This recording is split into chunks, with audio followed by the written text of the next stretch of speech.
आप देख रहे हैं जय भारत टीवी। मोदी सर ने मामले में मानहानि का जो मामला था उसमें राहुल गांधी को सजा होने के बाद कांग्रेस लगातार विरोध प्रदर्शन कर रही है और कांग्रेस का यही आरोप है कि कैसे लोकतंत्र के भीतर आवाज़ को कुचला जा रहा है। पहले दिन से सड़कों पर कांग्रेस लगातार उतर रही थी, अब एक कदम आगे कांग्रेस ने बढ़ा है। अगर कांग्रेस के किसी नेता के कुछ कहने पर उस पर मानहानि का केस हो सकता है, उसे जेल डाला जा सकता है, तो क्या भाजपा के नेता कम हैं जिन्होंने कांग्रेस के गांधी परिवार को लेकर क्या कुछ नहीं किया? उन पर एफआईआर भी दर्ज होगी और कैसे प्रधानमंत्री को तमाम चिट्ठियां लिखी जा रही हैं कांग्रेस की तरफ से। हमारे साथ बातचीत करने के लिए प्रवक्ता गरिमा दसोनी हैं। मैम, क्या कांग्रेस की रणनीति है? राहुल गांधी को जिस तरह से मानहानि केस में जेल में सजा हुई है, क्या बीजेपी के लोगों के जो बयान हैं उनको भी अब कांग्रेस टारगेट कर रही है? पूरे देश ने ये बात देखी और पूरा देश इस बात का गवाह है कि किस तरह से भारतीय जनता पार्टी के नेताओं ने हमारी पूर्व अध्यक्षा श्रीमती सोनिया गांधी जी के लिए क्या बोला, प्रियंका गांधी जी के लिए क्या बोला, नेहरू जी के लिए संसद में क्या बोला और तमाम हमारे जो सांसद थे उनके लिए किस तरह के अपशब्द का प्रयोग किया गया।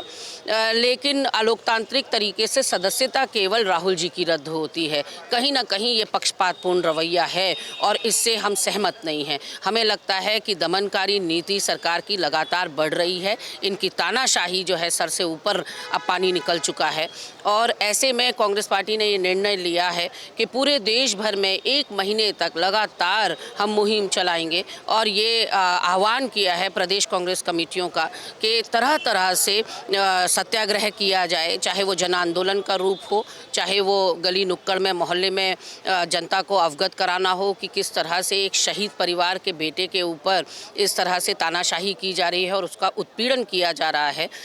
ऐसे में हमारे कई प्रोग्राम्स ऑलरेडी चल भी रहे हैं और कहीं ना कहीं हमें ऐसा प्रतीत होता है कि भारत जोड़ो यात्रा की अपार सफलता से 24 का लोकसभा का चुनाव भारतीय जनता पार्टी के लिए संकट भरा होने वाला है और उनके पैरों से सियासी ज़मीन क्योंकि उनको खिसकती हुई नज़र आ रही है, इसलिए ये सब पैतरे रचे जा रहे हैं। कभी उनके बाहर दिए गए बयानों पर छीटाकशी की जाती है, विवाद उत्पन्न करने का प्रयास किया जाता है और भारत जोड़ो यात्रा के दौरान भी हमने देखा कि कटाक्ष उन पर करे जा रहे थे, क्रिटिसाइज़ किया जा रहा था यात्रा को, जबकि उसमें ऐसा क्रिटिसाइज़ करने वाला कुछ था नहीं। और अब जब दाल नहीं गली तो उनकी सदस्यता ही रद्द कर दी गई है। ऐसे में यहाँ माननीय प्रदेश अध्यक्ष करण महाराज जी के नेतृत्व में प्रोग्राम्स चल रहे हैं। आज माननीय अध्यक्ष जी प्रोग्राम जो लॉन्च किया है वो है पोस्ट कार्ड। तमाम हमारे कार्यकर्ता प्रधानमंत्री जी के नाम रोज़ एक संदेश भेजेंगे। वो संदेश प्रधानमंत्री के नाम हो सकता है, वो प्रादेशिक समस्याओं को लेकर मुख्यमंत्री जी के नाम हो सकता है और कार्यकर्ता प्रतिदिन हज़ारों की संख्या में पोस्ट कार्ड भेजेंगे और उसमें जो प्रदेश के और देश के ज्वलंत मुद्दे हैं, इश्यूज़ हैं, उनके ऊपर विद डेटा हम सामने बात रखेंगे। एक दिन का एक संदेश ये हमने लेकर चलना है। इसके अलावा जो है जितने भी देश भर में इनके नेताओं ने या इनके प्रतिनिधियों ने, इनके कार्यकर्ताओं ने, पदाधिकारियों ने अपशब्द बोले हैं, बड़बोलापन दिखाया है और असंसदीय भाषा का प्रयोग किया है, उनके खिलाफ एफआईआर करने का भी जिले जिले में कार्यक्रम है। मैम, अभी कुछ दिन पहले एक मंत्री हैं सरकार में, उन्होंने तो यहाँ तक कहा कि गांधी परिवार में जो राजीव गांधी और इंदिरा गांधी की जो मृत्यु हुई है उसे शहादत नहीं माना, उसे कहा कि दुर्घटना हो गई। इस तरह के बयानों को क्या प्रदेश स्तर में भी आप लोग आइडेंटिफाई कर रहे हैं, उन पर भी एफआईआर दर्ज करेंगे? देखिए, जिस भी नेता ने इस तरह की बात कही है मैं उसकी मानसिक शांति के लिए ईश्वर से प्रार्थना करूंगी और ऐसा प्रतीत होता है वो अपना मानसिक संतुलन खो चुके हैं। इंसानियत वो पहले ही खो चुके थे जब उन्होंने सरकारी घोड़े शक्तिमान को मौत तक पहुंचा दिया लाठियों से प्रहार करके। तो ऐसा व्यक्ति जिसके अंदर ना इंसानियत हो ना नैतिकता बची हो, उसे शहादत नहीं समझ में आएगी क्योंकि उसने अपना नाखून के बराबर योगदान भी इस देश के लिए नहीं दिया है। कांग्रेस को कुर्बानी का मतलब अच्छे से समझ में आता है और कांग्रेस ने इस देश को जिस तरह से आज़ाद कराया वही परिस्थितियां लगभग कमोबेश आज देखने को मिल रही हैं। आज फिरका परस्त ताकतों से, उनकी जंजीरों से इस देश को मुक्त कराने की ज़रूरत कांग्रेस को महसूस हो रही है। बिल्कुल।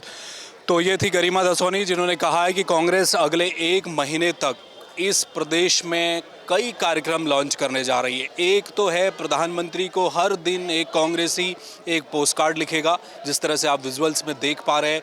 ये पोस्ट कार्ड उत्तराखंड प्रदेशों की समस्याओं से जुड़े हुए होंगे, ज्वलंत मुद्दे होंगे, वो प्रधानमंत्री को डायरेक्ट लिखे जाएंगे।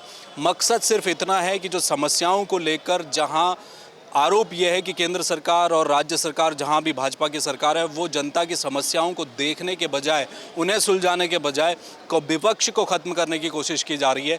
इसलिए प्रधानमंत्री को चिट्ठियां लिखी जा रही हैं, पोस्ट कार्ड लिखे जा रहे हैं। इसके अलावा जो बयानबाजी बीजेपी के नेताओं से की तरफ से हुई है, वो चाहे कांग्रेस में गांधी परिवार के खिलाफ हो या कांग्रेस के नेताओं के खिलाफ हो, उन्हें भी आइडेंटिफाई किया जा रहा है, उन्हें चिन्हित किया जाएगा और उन नेताओं के खिलाफ कांग्रेस भी मुकदमा करेगी। वो अगले 2-4 दिन में प्रदेश में भी आप देखेंगे कि कई बीजेपी के नेताओं पर एफआईआर दर्ज करने की तैयारी चल रही है। कैमरा मैन मयूर उपाध्याय के साथ हेमंत, जय भारत टीवी।